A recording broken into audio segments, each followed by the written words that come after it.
नमस्कार Jio TV bulletin को आपण स्वागत। खबर विस्तृत भाव में असुस्थ अवस्था भर्ती हेले बालेश्वर सांसद प्रताप षडंगी।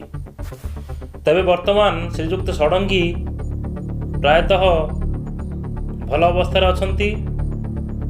तांकर छाती टिके कष्ट अनुभव होबारु तांकु बालेश्वर स्थित फकीरमोहन मेडिकल कॉलेज रे थिबा आईसीयू रे भर्ती करा जाइछि।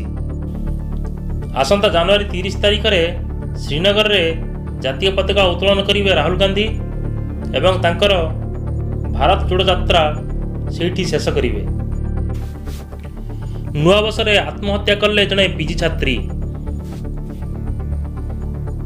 एही घटनाटी घटिछि पुरी जिल्ला रे। पुरी जिल्लार श्री जगन्नाथ संस्कृत विद्यालय छात्री थिले। से विश्वविद्यालय परिसर में थिबा छात्री निवास छात्री झुलंता मृतदेह उद्धार करा जाइछि। आत्महत्या करिथिबा छात्री जनक वेदांत विभागर छात्री प्रज्ञा परिमिता परिडा। तांका घर कटक जिल्लार बांकी अंचल रे। गतकाली रात्रि प्राय 11:12 पर यही घटना घटिछि।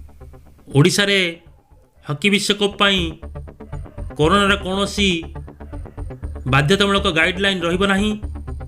पूर्ण दर्शकों क्षमतार एथर हॉकी विश्वकप आयोजन हेब बोली मुख्य शासन सचिव सुरेश महापात्र कहिसंती।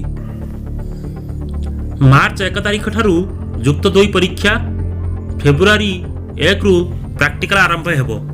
सकाळ 10 टारू दिन 1 पर्यंत गोटे सिटिंग रे परीक्षा हेब।